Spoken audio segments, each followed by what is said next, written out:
Hi guys, this is Scribbly again with another pen review, and today we again have something fairly interesting to look at. Right here, sent to me by Kaweco for the purpose of this review, we have a comparative overview of the Kaweco original fountain pen. There is two fountain pens that I have right here. One is the Kaweco original fountain pen black with the EF nib, and it's called the 060.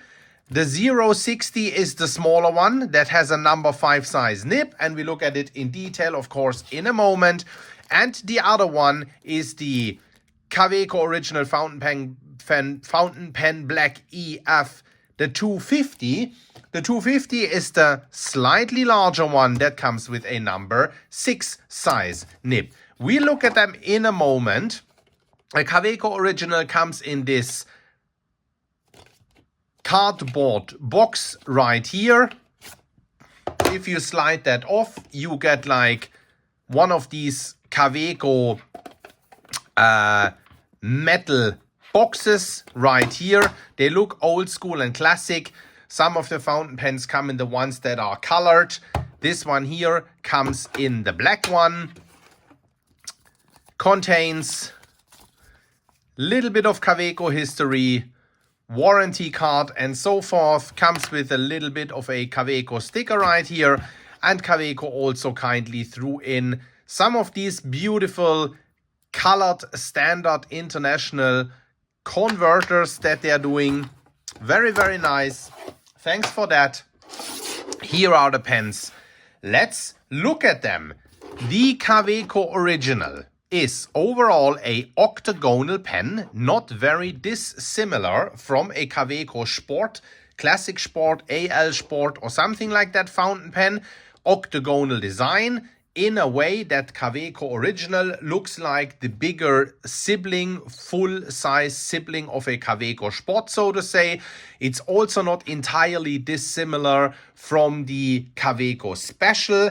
That is maybe a bit thinner and a little bit more elongated. There are some tiny differences, but like the form language is similar in a sense. I don't have one here to compare them side by side right now, unfortunately, but I reviewed them also a couple of years back, so you can watch a review of all these pens that I've mentioned right here online at scribbly.org or at my YouTube channel. I'll do a size comparison in a moment, but I already say it's like a mid-sized pen. They are made from aluminium, a matte black aluminium, and I'll take the 250, the larger one, just to do a quick top to bottom in-depth review, and I'll show you the other pen then as well, but it's by and large the same thing, and we do some side-by-side comparisons then in a moment. At the top of the pen you find the Kaweco 3-syllable Kaweco logo that you also find on many other Kaweco fountain pens. There's a dome here. You then have like the Kaweco classic clip that you also find as an add-on, for instance, on the Kaweco Sports, but you also find it on some of the other Kaweco models.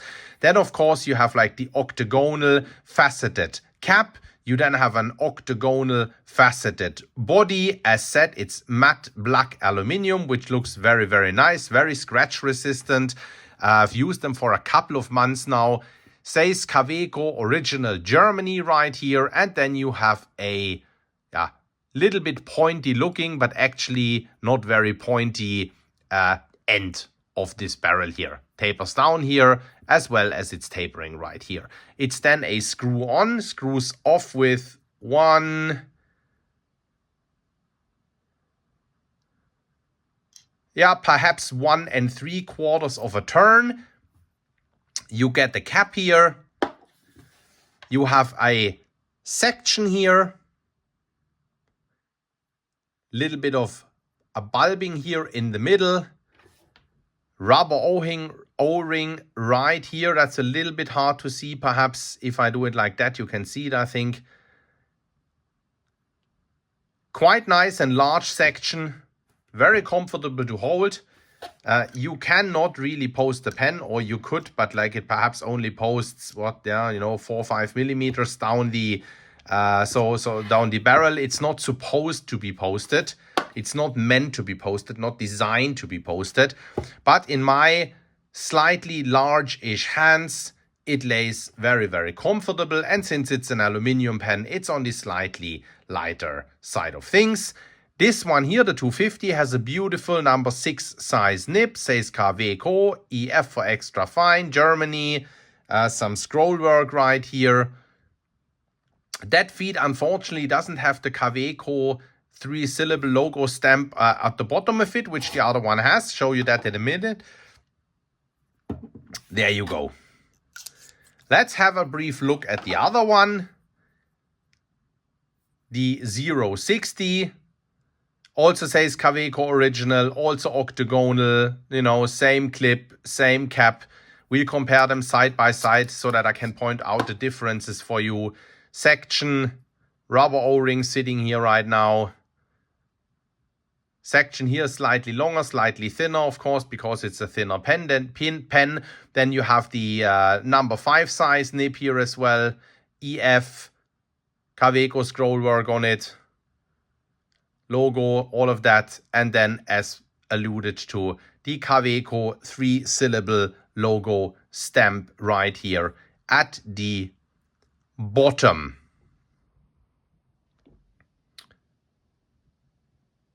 Of the feed.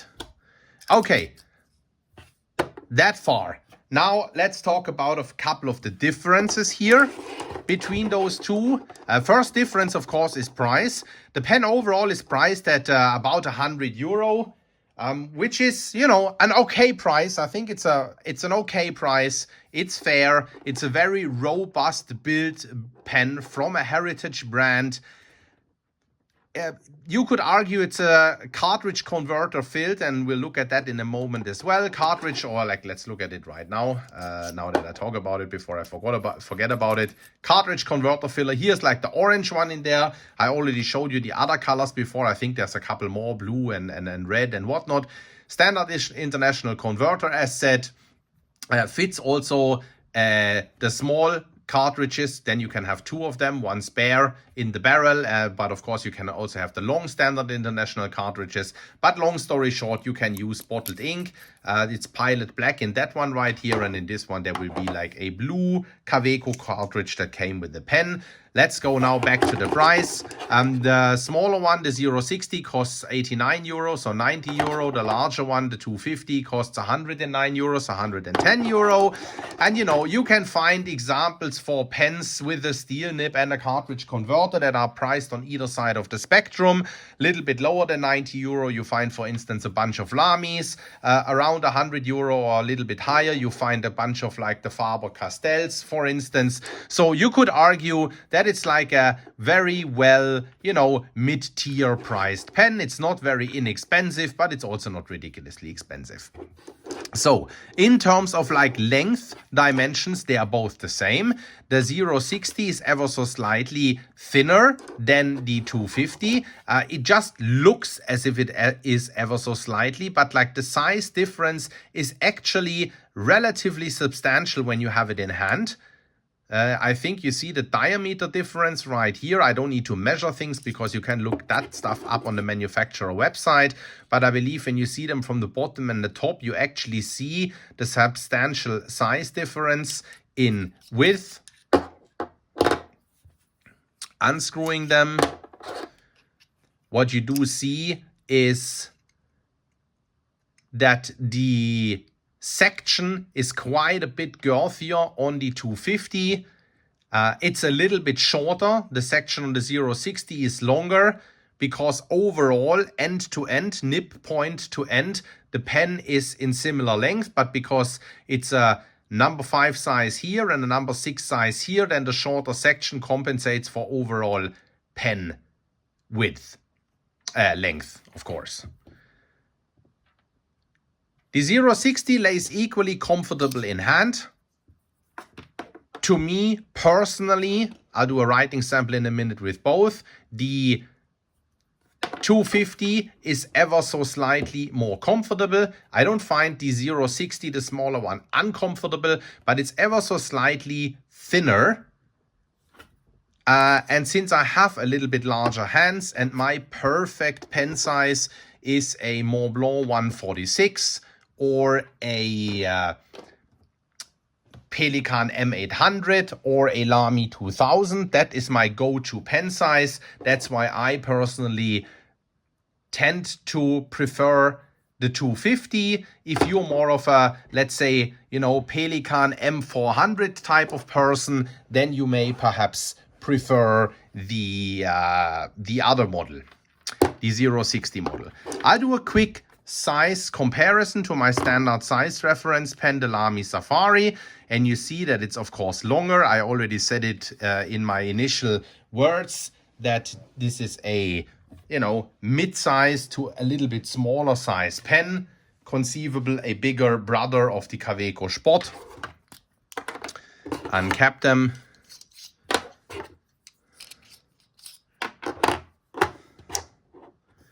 That's the picture we get. Again, the Lamy Safari a little bit larger. You of course already notice now one cool key feature of those. Since they're octagonal, they won't roll off the table. Let me point out, with all the good things that I've now said, a couple of small things that I find a bit irritating with that pen, and I just want to have them mentioned. They're by no means functional deal breakers, but there are some small design flaws that I just want to point out, so then you're aware of it and you can make your own decisions. And that mostly has to do with like the alignment of the pen. And I believe I have pointed out similar things already when I a couple of years ago reviewed the Kaweco Special. So on this pen here, you have the clip and the Kaweco original imprint on the pen here aligned. As you can see on this pen here, it's not aligned.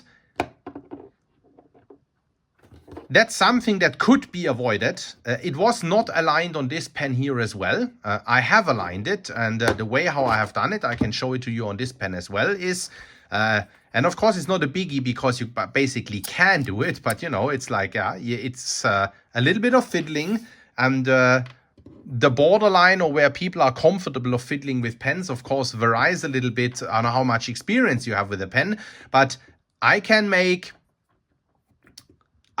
this thing align here, and then I can screw loose this cap here, and then I can move the clip around, and then I can just like screw it again in place, and now it's aligned. So you could argue this is not a lot of fiddling, but anyway, it's fiddling that I have to do with the pen. And as said, if you're not a very fiddly person, or if you don't have a lot of experience with pens, then maybe that is already something that would be hard for you to achieve. And I think that's something that could be done with a pen that costs, like almost €100. I think that's something that I would expect from the get-go. What you cannot achieve is the alignment of the finial. Again, that's like just perfectionism, but like as you can see, that's how the finial would be aligned to the clip. But of course, this is hard to achieve. Maybe with a little bit of tampering with the pen, tinkering, and, fiddling around, perhaps I could achieve that as well. But I don't try that for now. I just want to point it out that it's a bit of an issue. Same thing with, nib and pen body alignment. The nib top is here, and that's where the logo is. I don't understand, why can I not read this? And as you can again see, this is not a pen that is designed for lefties. It's a pen that's designed for righties. But either way, why can't it be like this? But of course, with the nib up top. Now I got a bit of ink on my hands. And the same here, right? It's exactly the, upside down. Again, with a little bit of fiddling, you can potentially get there. Maybe not. I tried it a little bit. It's not super straightforward. The problem being that this is like a screw-in nib that is screwed into the nib housing. So you need to pull it out, fiddle with the way how it's screwed into the housing. And even with a lot of fiddling, I don't know if you would eventually get there. One last thing that I also want to point out is this rubber O-ring that sits right here. What has happened to me every now and then is like when I was uncapping the pen and then sliding down to grab it, that I rolled down this rubber O-ring ever so slightly. It catches on here and you roll it all the way back up. I don't think that you will lose it. I also can't, or the other way around, it hasn't happened to me very often, but it has happened occasionally. And it's just like a little annoyance that is there, but maybe doesn't need to be there. Now, with all that said, I still think this is like a fantastic pen. It's beautiful, it's good looking, it's very robust, it's very functional. There are no issues with that, but it's just like these like small things that get, you know, people like me sometimes started, things that I notice, and then I will mention them and I will just point them out, just so you're aware of it. Quick nib comparison again, you know, against the Montblanc 146, number 6 size nib as said. And let's now go and get to a little writing sample to these very nicely writing nibs. Zooming in a bit, I'll start with the larger pen, with the smaller pen, the 250. That basically writes like a Kaweco Sport.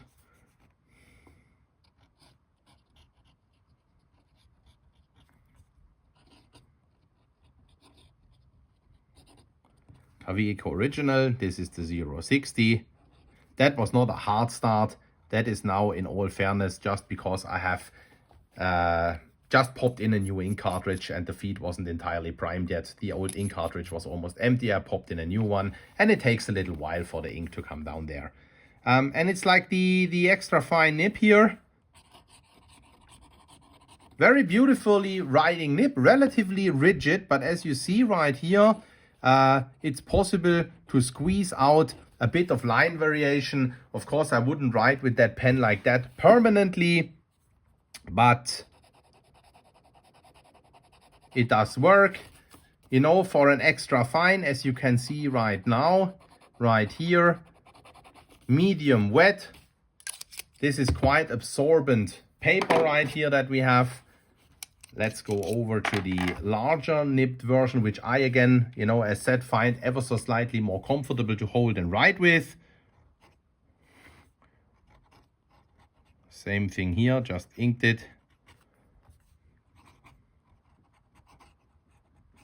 Kaweco Original. This now is the 250 version right here. Also an extra fine nib.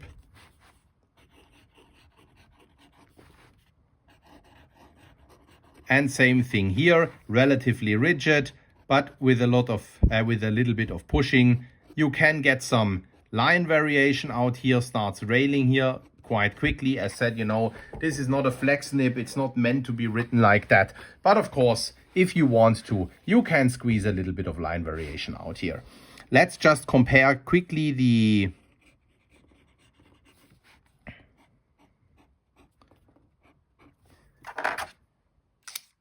width of the two EFs. They're fairly similar, I would say.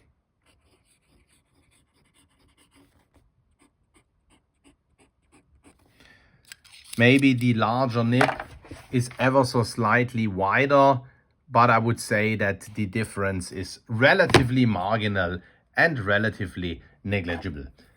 All right, that was that with the review of these Kaweco Originals, a comparative review of the 250 with a number 6 size nib and the 060 with a number 5 size nib. As said, my overall verdict is that these are relatively modestly and fair priced pens that are a very, very good value, definitely very robust. I believe these will last you for a very long time. They do have a little bit of problems with attentiveness to detail, which to me is not a deal breaker, but could have been avoided. There you have it. There you have my perspective. So you can make your own decisions. That was that with that review. I'll see you at the next review. Ciao, ciao.